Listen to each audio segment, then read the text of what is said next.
Hello learners, आप सभी को प्यार भरा नमस्कार। ज्ञानश्री क्लासेस के यूट्यूब सेशन में आपका बहुत बहुत स्वागत है। आपका बहुत बहुत स्वागत है हमारे अभ्यास सीरीज़ में। ये हमारी डेली एमसीक्यू प्रैक्टिस सीरीज़ है और हम टारगेट कर रहे हैं अपकमिंग दिसंबर एग्जामिनेशन को। आज है 26 सितंबर और आज के इस सेशन को बिना किसी देरी के स्टार्ट करते हैं। स्टार्ट करने से पहले आप लोग से एक छोटा सा रिक्वेस्ट है, प्लीज़ वीडियो को लाइक कर दीजिए, क्योंकि आपके एक लाइक से ये वीडियो रिकमेंडेड हो जाता है उन लोगों तक जिन तक इनकी ज़रूरत है और इस वजह से हमें भी मोटिवेशन मिलता है। तो प्लीज़ लाइक कर दीजिए इस वीडियो को। साथ ही साथ कमेंट करके बताइए कि ये क्लासेस आपके लिए कितने हेल्पफुल हैं और आप डेली ये क्लासेस कर रहे हैं कि नहीं। अगर नहीं कर रहे हैं तो प्लीज़ डेली करिए। प्लेलिस्ट भी आपके लिए बना दिया गया है, तो आप प्लेलिस्ट में जाके पुराने क्लासेस भी देख सकते हैं। तो स्टार्ट करते हैं। Question number first, which of the following is not a characteristic of learner centred method. बताइए निम्नलिखित में से कौन सा शिक्षार्थी केंद्रित विधियों की विशेषता नहीं है। पहला है learners construct their own knowledge, यानी शिक्षार्थी अपने ज्ञान का निर्माण स्वयं करते हैं। दूसरा है टीचर्स एक्ट एज फैसिलिटेटर्स, यानी शिक्षक सुविधा प्रदाता के रूप में कार्य करते हैं। तीसरा है emphasis on memorisation of facts, यानी तथ्यों को याद रखने पर जोर। और चौथा है एक्टिव पार्टिसिपेशन ऑफ स्टूडेंट्स, यानी छात्रों की सक्रिय भागीदारी। बताइए इनमें से कौन सा एक विशेषता नहीं है लर्नर सेंटर्ड मेथड की, यानी शिक्षार्थी केंद्रित जो शिक्षा होती है उसकी। अगर हम लर्नर सेंटर्ड मेथड के बारे में देखें ना, तो ये फोकस करता है कि भाई स्टूडेंट्स जो हैं वो खुद का नॉलेज खुद ही कंस्ट्रक्ट करें, है ना। अपना नॉलेज वो खुद बिल्डअप करें, कंस्ट्रक्ट करें अपना खुद का नॉलेज, है ना। इसमें टीचर जो है वो फैसिलिटेटर के तौर पे काम करते हैं। जो बच्चे होते हैं वो एक्टिवली एंगेज होते हैं इस चीज़ में। और इसमें जो है बहुत ज़्यादा जोर दिया जाता है इनोवेशन पे, क्रिएटिविटी पे। तो लर्नर्स जो हैं वो अपना खुद का नॉलेज कंस्ट्रक्ट करते हैं और ये इसका एक कैरेक्टरिस्टिक होता है। तो ये तो नहीं होगा क्योंकि नॉट पूछा है। टीचर इसमें फैसिलिटेटर के तौर पे काम करते हैं, सुविधा प्रदाता के तौर पे काम करते हैं। टीचर का इसमें मुख्य भूमिका नहीं होता है, बल्कि सेकेंडरी रोल होता है, एक्टिव रोल स्टूडेंट का होता है। ये भी सही है, लेकिन नॉट पूछा है तो इसलिए ये भी नहीं होगा।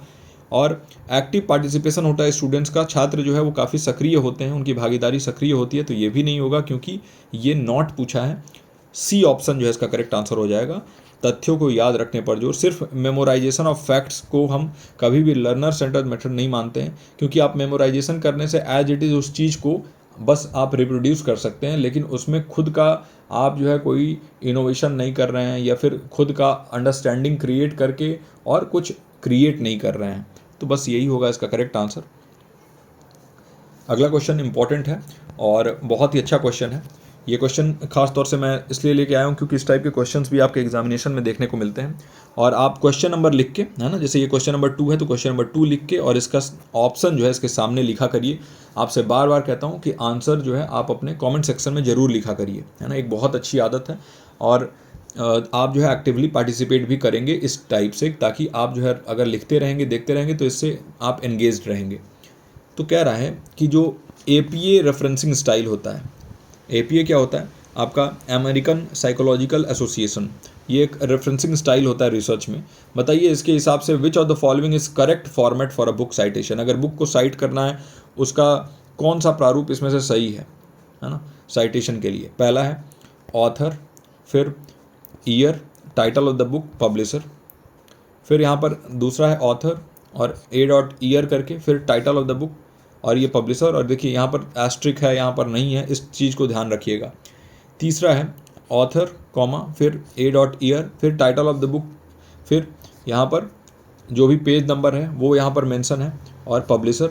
और चौथा है ऑथर, फिर यहाँ पर ईयर आ गया, टाइटल ऑफ द बुक आ गया, पब्लिशर आ गया, प्लेस ऑफ पब्लिकेशन आ गया।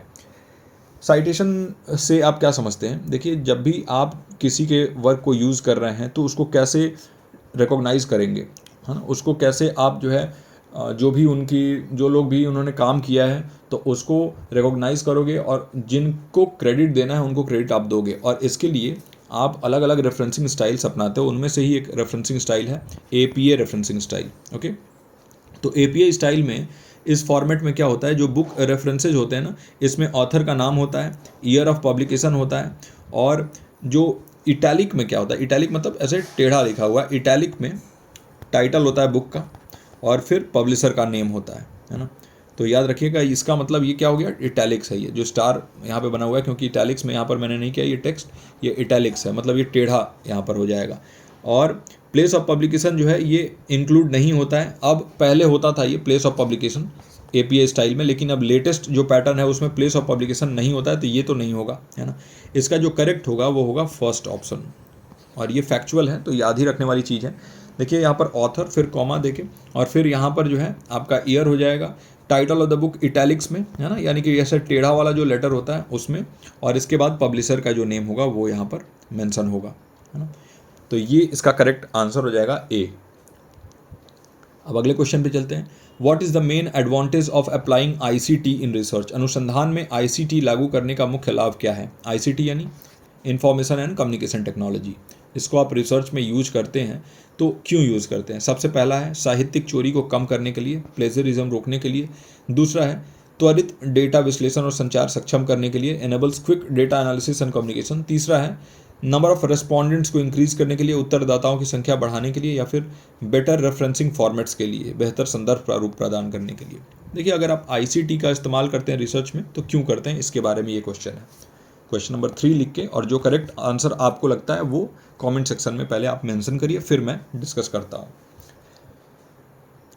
देखिए आपको मालूम है कि आज बहुत ज़्यादा एडवांसमेंट आ चुका है, आर्टिफिशियल इंटेलिजेंस का यूज़ हो रहा है, और इन्फॉर्मेशन एंड कम्युनिकेशन टेक्नोलॉजी का आप यूज़ करते हैं, मोबाइल हो गया, लैपटॉप हो गया, आपके PC हो गया, इसका यूज़ करके और आप रिसर्च कर रहे हैं तो उसमें बहुत सारी चीज़ें सर्च भी करते हैं। तो ICT का एडवांटेज क्या है कि आपने डेटा इकट्ठा किया मान लीजिए, तो उस डेटा को बहुत जल्दी ये एनालाइज करने में हेल्प करेगा, क्योंकि इसमें बहुत सारे ऐसे टूल्स होते हैं डेटा एनालिसिस के, और उस चीज़ को दूसरों तक पहुंचाना है, कम्युनिकेट करना है, तो उसमें भी आपका हेल्प करेगा, है ना। तो ICT का मेन रोल जो है, मेन एडवांटेज रिसर्च में यही है कि ये क्विक काम करने में आपका हेल्प करता है, बहुत जल्दी से आप जो है डेटा एनालाइज कर लेते हो, जो कि पहले इतना आसान नहीं हुआ करता था, और कम्युनिकेट भी कर देते हो, है ना। नंबर ऑफ रेस्पोंडेंट्स बढ़ाना ऑफलाइन ऑनलाइन दोनों ही हो सकता है, सिर्फ ICT का ही एडवांटेज नहीं है, तो ये नहीं होगा। बेटर रेफरेंसिंग फॉर्मेट्स जो है वो ICT के माध्यम से ही सिर्फ नहीं मिलेंगे, और भी बहुत सारे तरीके हैं। प्लेजरिज्म को दूर करने के लिए ऑफ कोर्स बहुत सारे सॉफ्टवेयर्स आते हैं, लेकिन बहुत सारा जो है ऐसे भी मेथड्स हैं प्लेजरिज्म को पकड़ने के लिए जिसमें ICT का इस्तेमाल नहीं होता है। तो मेन एडवांटेज जो है वो इसका स्पीड ही है, तो B इसका करेक्ट आंसर हो जाएगा, है ना। अब अगले क्वेश्चन पे चलते हैं। देखिए अगला क्वेश्चन है हमारा, according to Indian system of logic, भारतीय तर्क प्रणाली के अनुसार, which pramana is concerned with perception as a source of knowledge? बताइए कौन सा प्रमाण ज्ञान के स्रोत के रूप में धारणा से संबंधित है? ज्ञान के स्रोत के रूप में मतलब कहाँ से ज्ञान की उत्पत्ति हो रही है, इन चारों में से बताना है कि कौन सा जो है इसमें से ऐसा प्रमाण है जो कि कंसर्न करता है, जो कि जो रिलेशनशिप है उसका वो स्रोत से है, सोर्स से है। पहला है अनुमान, दूसरा है प्रत्यक्ष, तीसरा है शब्द, और चौथा है अर्थपति। बताइए कि जो perception as a source of knowledge है तो वो कौन सा होगा? परसेप्शन मतलब क्या होता है? परसेप्शन मतलब नाम से ही आपको समझ में आ जाना चाहिए कि किसी चीज़ को आप परसीव कर सको, किसी चीज़ को आप फील करके, टच करके, देख के, अपने सेंस ऑर्गन से, कुल मिला के यही होगा कि सेंस ऑर्गन्स के जरिए जो है उस नॉलेज की प्राप्ति अगर हो रही है, उस ज्ञान की प्राप्ति आपको हो रही है, आपके जो ज्ञानेंद्रियां हैं उनके वजह से अगर वो ज्ञान आप तक पहुंच रहा है, तो इसको हम क्या कहेंगे? बताइए इन चारों में से, क्या वो अनुमान कहेंगे, या फिर प्रत्यक्ष, या फिर शब्द, या फिर अर्थपति? देखिए प्रत्यक्ष को ही हम परसेप्शन कहते हैं, है ना, प्रत्यक्ष को ही हम परसेप्शन कहते हैं, और ये डायरेक्ट ऑब्जर्वेशन होता है, याद रखिएगा, डायरेक्टली आप ऑब्जर्व करते हैं चीज़ों को। इसमें क्या होता है कि नॉलेज को एक्वायर करने के लिए अगर हम भारतीय दर्शन में बात करें तो इसको सबसे प्राइमरी, सबसे मुख्य स्रोत माना जाता है ना। प्रत्यक्ष ही प्रमाण है, आपने नाम सुना होगा। तो किसी चीज़ को आप सामने से अगर देख रहे हो, प्रत्यक्ष वो चीज़ अनुभव कर रहे हो आप, तो वो बहुत अच्छा जो है एक नॉलेज का स्रोत बनता है। तो perception as a source of knowledge अगर बात करें तो प्रत्यक्ष होगा। अनुमान में आप क्या करते हैं? ऑफ कोर्स नाम से ही समझ में आ रहा है कि अनुमान लगाते हैं, है ना, चीज़ों को। और शब्द मतलब क्या हो जाएगा आपका? तो इसमें वर्बल टेस्टिमनी जिसे हम कहते हैं, जिसमें आप जो है कोई टेक्स्ट है, कोई ऐसी टेक्स्ट है जिसका इस्तेमाल करके आप कोई किसी चीज़ को वेरीफाई कर रहे हैं, कोई थ्योरी हो गया, या फिर कोई प्रूवन साइंटिफिक टेक्स्ट है, या फिर कोई रिलीजियस टेक्स्ट है जैसे श्रीमद् भगवद गीता है या फिर कुरान है। तो ये सारे शब्द हो गया, है ना। तो ये जो है सारे अलग अलग सोर्स ऑफ नॉलेज हैं, और इनमें परसेप्शन के अगर बारे में हम बात करें तो ये प्रत्यक्ष हो जाएगा इसका करेक्ट आंसर। अब हमारा अगला क्वेश्चन है, when conducting research involving human subjects, याद रखिएगा मानव विषयों से जुड़े अनुसंधान करते समय, विच of the following is a violation of research ethics, बताइए निम्नलिखित में से कौन सा अनुसंधान नैतिकता का उल्लंघन है। अनुसंधान नैतिकता के बारे में बात हो रही है, बात हो रहा है यहाँ पर वायोलेशन ऑफ रिसर्च एथिक्स। पहला है इन्फॉर्म्ड कंसेंट यानी सूचित सहमति, दूसरा है एनोनिमिटी ऑफ पार्टिसिपेंट्स यानी प्रतिभागियों की गुमनामी, तीसरा है प्लेजरिज्म इन रिसर्च पेपर्स यानी शोध पत्रों में साहित्यिक चोरी, और चौथा है publishing results in open access journals यानी ओपन एक्सेस पत्रिकाओं में परिणाम प्रकाशित करना। अगर आप बात कर रहे हैं ऐसे रिसर्च कंडक्ट करने की जहाँ पर ह्यूमन सब्जेक्ट्स हैं, तो बताइए कि रिसर्च एथिक्स के वायलेशन से रिलेटेड जो है यहाँ पर बताना है कि कौन सा होगा। देखिए, रिसर्च एथिक्स से वायलेशन के बारे में अगर बात आ जाए, जहाँ भी अगर अनुसंधान नैतिकता के बारे में बात हो, तो आप समझ लीजिएगा कि वहाँ पर कुछ ना कुछ गलत हो रहा होगा। तो देखिए, सूचित सहमति इन्फॉर्म्ड कंसेंट आप किससे लेते हो। मान लीजिए आप एक रिसर्च कर रहे हैं और रिसर्च में अलग अलग पार्टिसिपेट करने वाले लोग हैं। आप एक गांव में गए हैं, वहाँ पर सभी लोगों से आपने बताया कि मैं एक रिसर्च कर रहा हूँ और उसमें अलग अलग जो है वो लोग हैं, वो आप पार्टिसिपेट कर रहे हैं। तो अगर आप सहमत हैं तभी आप इसमें पार्टिसिपेट करिए, क्योंकि इसके ये नुकसान है और ये फ़ायदे हैं। आपने सारी चीज़ें वहाँ पर क्लियर कर दी। जब उन्होंने कह दिया कि हाँ हम सहमत हैं, तब जाके अब आपने काम करना स्टार्ट किया। तो इसको हम कहते हैं इन्फॉर्म्ड कंसेंट। ठीक है, आपने इन्फॉर्म्ड कंसेंट लिया, उनसे जो है सहमति ली। एक और चीज़ आप करते हैं रिसर्च में कि आप प्रतिभागियों की गुमनामी का ख्याल रखते हैं, एनोनिमिटी का ख्याल रखते हैं, कि किसी को पता ना चले कि कौन कौन जो है उस रिसर्च में प्रतिभागी है, कौन कौन भाग ले रहा है। तो इससे उनके प्राइवेसी जो है वो बचती है। तो ये भी आपका हो जाएगा, है ना। तो ये भी सही है। जबकि वायलेशन के बारे में बात हो रहा है, अगर आप ओपन एक्सेस जर्नल में पब्लिश कर रहे हो रिजल्ट को, तो यहाँ पर ट्रांसपेरेंसी के बारे में बात हो रहा है, यानी पारदर्शिता। और जितना पारदर्शी होगा आपका अनुसंधान, उतना बेहतर माना जाएगा। तो ये भी सही है। यहाँ पर हमें नेगेटिव खोजना है। और प्लेजियरिज्म इन रिसर्च पेपर यानी शोध पत्रों में साहित्यिक चोरी, ये एक वायलेशन है रिसर्च एथिक्स का। और यहाँ पर ह्यूमन सब्जेक्ट्स इन्वॉल्व होते हैं, तभी ये होता है शोध पत्रों में साहित्यिक चोरी। मतलब आपका जो काम है, अगर कोई और अपने नाम पे उसको पब्लिश करा दे तो क्या हो जाएगा, वो प्लेजरिज्म है, ये साहित्यिक चोरी हुआ। तो सी इसका करेक्ट आंसर हो जाएगा। क्योंकि इसमें पूछा है कि रिसर्च करते समय अगर जिसमें ह्यूमन सब्जेक्ट्स इन्वॉल्व हो रहे हैं, तो बताइए कौन सा रिसर्च एथिक्स का वायलेशन है, मतलब उल्लंघन के बारे में बात कर रहा है रिसर्च एथिक्स का। और उल्लंघन यही है, शोध पत्रों में साहित्यिक चोरी। अब हमारा अगला क्वेश्चन है, which logic principle explains knowledge derived from a comparison और एनालॉजी। बताया कौन सा तर्क, सिद्धांत, तुलना या सादृश्य से प्राप्त ज्ञान की व्याख्या करता है। देखिए, कंपैरिजन या एनालॉजी के बारे में बात हो रहा है और ज्ञान की प्राप्ति से ही रिलेटेड है कि आप नॉलेज गेन करते हो, लेकिन आप कैसे करते हो, दो चीज़ों को कंपेयर करके। मान लीजिए कि आप बता रहे हो किसी भी एक बिल्डिंग का हाइट, है ना, तो आपने बताया कि उसका हाइट कुतुब मीनार से थोड़ा ज़्यादा है।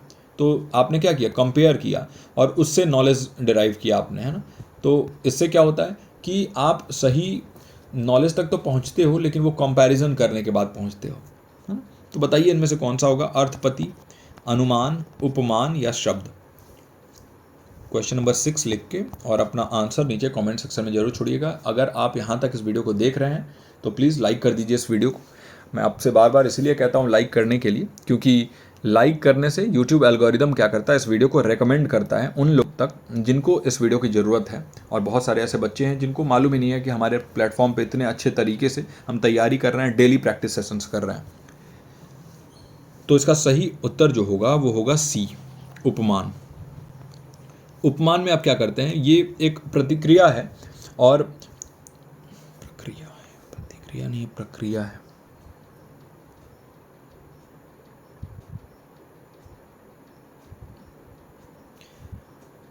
उपमान में आप क्या करते हैं, ये एक प्रक्रिया है नॉलेज को गेन करने का, नॉलेज को उसके एक्विजिशन करने का। कैसे, आप इसमें कंपैरिजन करते हैं, एनालॉजी करते हैं, दो चीज़ों के बीच में अगर कंपेयर कर रहे हैं और कंपेयर करके अगर नॉलेज डिराइव कर रहे हैं, तो इसको हम उपमान कहते हैं।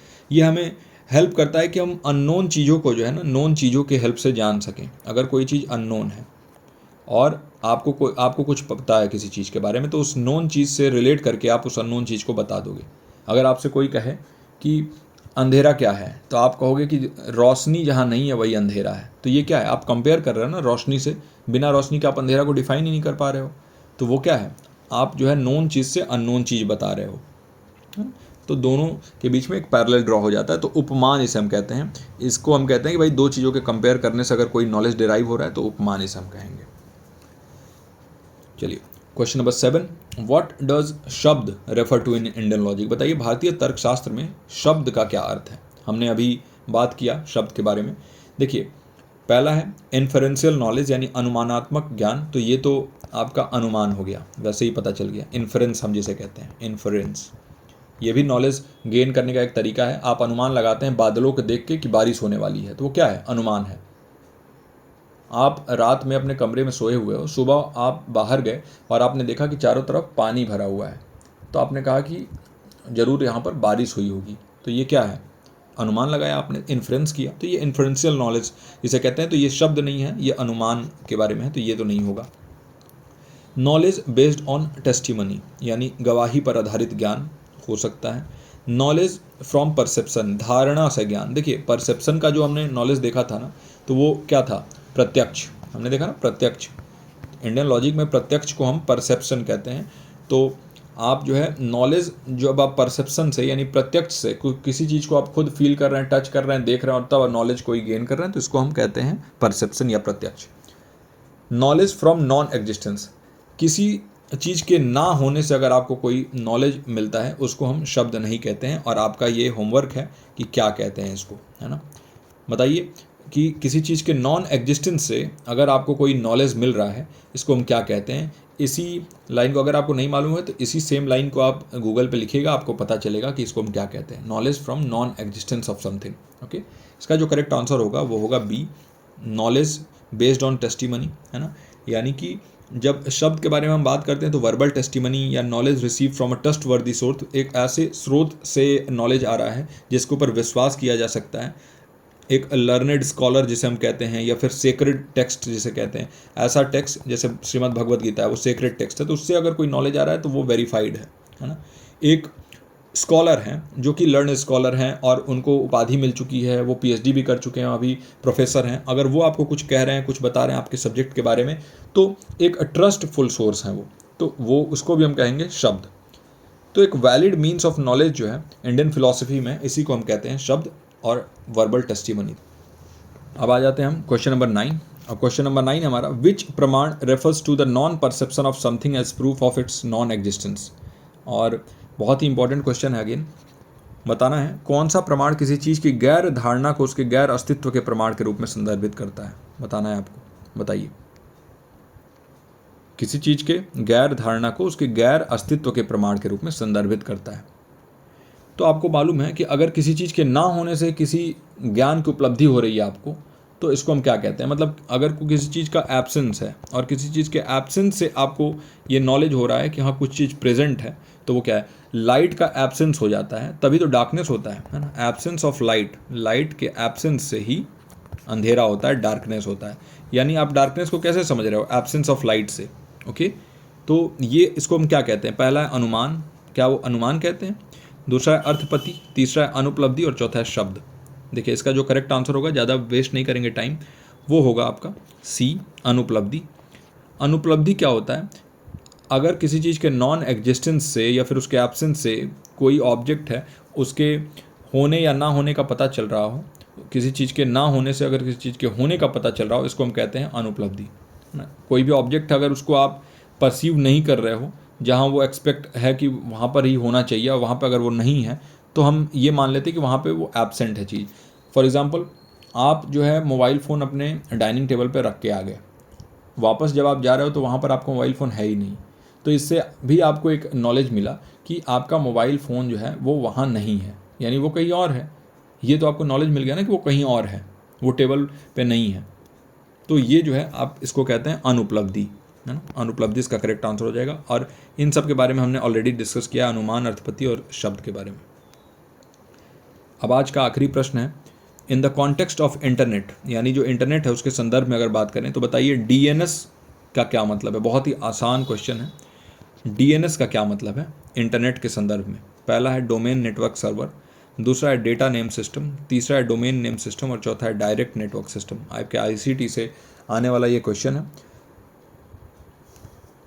क्वेश्चन नंबर 10 लिख के और आप अपना करेक्ट आंसर जरूर नीचे कमेंट सेक्शन में मेंशन करिए। और चूंकि ये आखिरी प्रश्न है तो आप जरूर बताइए कि आज का ये सेशन आपको कैसा लगा। आपके आने वाले जो सेशंस हैं उनमें अलग अलग टाइप के ऐसे ही क्वेश्चंस इंक्लूड किए जाएंगे। हमारा ये प्रयास अगर आपको अच्छा लग रहा है तो काइंडली वीडियो को लाइक कर दीजिए, कमेंट करके, और अपना फीडबैक जरूर दिया करिए। तो इसका जो करेक्ट आंसर होगा वो होगा डोमेन नेम सिस्टम, सी। और डोमेन नेम सिस्टम क्या होता है? ये डोमेन नेम को आईपी एड्रेस में कन्वर्ट करता है। देखिए आपका जो कंप्यूटर है ना, वो जैसे आप नेम्स आपका है, मेरा है, कोई नाम, मेरा नाम प्रतीक है, तो कंप्यूटर इस नाम को नहीं समझेगा, वो बाइनरी में ही या नंबर्स में ही समझता है चीज़ों को। तो ये जो नेम है इसको हम आईपी एड्रेस में चेंज करते हैं तभी जाके हम वेबसाइट्स तक पहुंच पाते हैं। लेकिन हमें तो आसानी होता है, जैसे www.google.com आपको याद हो जाएगा। और मैं बार बार आपसे कहता हूँ, अगर ये कहूँ आपसे 192.11.134. ऐसे करके आपको अगर मैं कुछ आईपी एड्रेस याद करने के लिए कहूँ तो ये काफ़ी हार्ड हो जाएगा। तो इसी वजह से हम क्या करते हैं, हम यूज़ करते हैं डोमेन नेम को। लेकिन कंप्यूटर डोमेन नेम को डायरेक्टली नहीं समझता है, तो इसलिए डीएनएस का यूज़ होता है कि ये इस नेम को जो है वो इस वाले फॉर्मेट में कन्वर्ट करता है। ओके, तो डोमेन नेम्स को आईपी एड्रेस में ट्रांसलेट करना, और ये यूजर्स को अलाउ करता है कि वो एक्सेस करें वेबसाइट्स को इजी टू रिमेंबर नेम्स के हिसाब से। काफ़ी आसानी से आप चीज़ों को याद कर सकें, नाम को याद कर सकें। न्यूमेरिकल आईपी एड्रेस को याद करना जो है, ऐसे आईपी एड्रेस को याद करना काफ़ी ज़्यादा मुश्किल हो जाता है। तो ये इसका करेक्ट आंसर हो जाएगा सी, डोमेन नेम प्रणाली या domain name system. Question number 8 हमारा स्किप हो गया था, तो इसको भी कवर कर लेते हैं। बताइए, which of the following as an example of citation software used in thesis and article writing, यानी निम्नलिखित में से कौन सा थीसिस और लेख लेखन में उपयोग किए जाने वाले उद्धरण सॉफ्टवेयर का उदाहरण है। और इनमें ये MCQ यानी मल्टीपल चॉइस करेक्ट है, तो आप समझ सकते हैं कि इसमें 2 या 2 से अधिक भी करेक्ट हो सकते हैं। ये इंपॉर्टेंट क्वेश्चन मार्क कर लीजिए। इस टाइप के क्वेश्चंस जो हैं ये आपके एग्जामिनेशन में आ सकते हैं, और इस टाइप के क्वेश्चंस जो हैं वो हम यहाँ पर कराते हैं अपने डेली प्रैक्टिस सेशन में। तो आप ज़रूर जुड़ा करिए हमारे इन सेशंस से, क्योंकि बहुत ही हेल्पफुल ये सेशंस होने वाले हैं आपके लिए, आपके एग्जामिनेशन के लिए। तो पहला जो है वो है आपका SPSS, है ना। SPSS यानी कि क्या है? ये है statistical package for social science, और ये एक ऐसा सॉफ्टवेयर होता है जिसको हम सांख्यिकीय विश्लेषण करने के लिए, स्टैटिस्टिकल एनालिसिस करने के लिए, और ख़ास तौर से जो सामाजिक विज्ञान है, सोशल साइंस है, उसमें यूज़ करते हैं। इसका फुल फॉर्म हो जाएगा statistical package for social science. और इस सॉफ्टवेयर का हम यूज़ करते हैं कॉम्प्लेक्स डेटा को मैनिपुलेट करने के लिए, साथ ही साथ जो भी आपकी सांख्यिकी है वो उसको डिस्क्राइब करने के लिए, एडवांस स्टैटिस्टिकल एनालिसिस करने के लिए, जैसे कि रिग्रेशन हो गया, जैसे कि हाइपोथेसिस हो गया, परिकल्पना जिसे हम कहते हैं। तो इन सभी के लिए हम इस्तेमाल करते हैं SPSS का। तो ये एक साइटेशन सॉफ्टवेयर नहीं है, ये नहीं होगा। हमारा अगला ऑप्शन है ज़ोटेरो। तो देखिए, ज़ोटेरो जो है एक फ्री रेफरेंस मैनेजमेंट सॉफ्टवेयर होता है जो हेल्प करता है हमें कि हम कलेक्ट करें, ऑर्गेनाइज करें, साइट करें और शेयर करें रिसर्च सोर्सेज को। तो ये साइटेशन में भी हेल्प करता है। ये ऑटोमेटिकली जो है वो बिब्लियोग्राफिक इन्फॉर्मेशन को एक्सट्रैक्ट कर लेता है ना। जो भी चीज़ आप पढ़ रहे हो उसमें से बिब्लियोग्राफिक इन्फॉर्मेशन को एक्सट्रैक्ट कर लेता है, ताकि आपको मुश्किल ना हो और आप आराम से साइटेशन लिख सकें, अच्छे से जो है जिनको क्रेडिट देना है उसको दे सकें, है ना। तो अलग अलग साइटेशंस ये क्रिएट कर देता है, रेफरेंस लिस्ट क्रिएट कर देता है अलग अलग फॉर्मेट में। तो ज़ोटेरो जो है ये इसका करेक्ट आंसर हो जाएगा। NVivo, देखिए NVivo एक क्वालिटेटिव डेटा एनालिसिस सॉफ्टवेयर है जिसका हम यूज़ करते हैं ऑर्गेनाइज करने, एनालाइज करने और इनसाइट्स को फाइंड करने के लिए। अगर हम बात करें अनस्ट्रक्चर्ड या फिर क्वालिटेटिव डेटा के लिए, है ना, गुणात्मक जो डेटा होता है उसके लिए, जैसे आप इंटरव्यू ले रहे हैं, सर्वे कर रहे हैं, आर्टिकल या फिर सोशल मीडिया कंटेंट को किसी भी चीज़ पे काम कर रहे हैं, तो इसमें अगर आपको डेटा एनालिसिस करना होगा गुणात्मक रूप से, क्वालिटेटिव रूप से, तो उसके लिए ये सॉफ्टवेयर है NVivo। तो ये एक साइटेशन सॉफ्टवेयर नहीं है। एंड नोट जो है ये एक रेफरेंस मैनेजमेंट टूल है ना, और ये अलाउ करता है यूजर्स को कि वो मैनेज कर सकें बिब्लियोग्राफी को, साइटेशंस को, रेफरेंसेस को, जब भी वो ऐसे या पेपर, रिसर्च पेपर हो गया, आर्टिकल हो गया, वो लिख रहे हैं। तो ये भी इसका करेक्ट आंसर हो जाएगा कि ये सपोर्ट करता है ऑटोमेटिक फॉर्मेटिंग को। साइटेशंस जैसे आप करते हैं तो ऑटोमेटिक ये फॉर्मेट कर देता है, अलग अलग साइटेशन स्टाइल को ये सपोर्ट करता है, और ये वर्ड प्रोसेसर्स के साथ इंटीग्रेट भी कर देता है ताकि ईजिली आप साइटेशन जो है वो इंसर्ट कर सकें। तो ये B और D इसका करेक्ट आंसर हो जाएगा, है ना। B और D यानी ज़ोटेरो और एंड नोट इसका करेक्ट आंसर होगा। ये क्वेश्चन हमारा स्किप हो गया था तो इसको हमने लास्ट में कवर किया। तो आई होप कि आज का ये पूरा का पूरा सेशन आपके लिए हेल्पफुल रहा हो, और हमारा बहुत एफर्ट लगता है इन सेशंस को बिल्डअप करने में। आपको कैसा लग रहा है ये सेशन बताइएगा ज़रूर, अपने कमेंट सेक्शन में अच्छे अच्छे कमेंट्स जरूर छोड़िएगा। मैं मिलता हूँ आपसे अगले लेक्चर में। टिल देन आप अपना और अपनों का ख्याल रखिए। नमस्कार।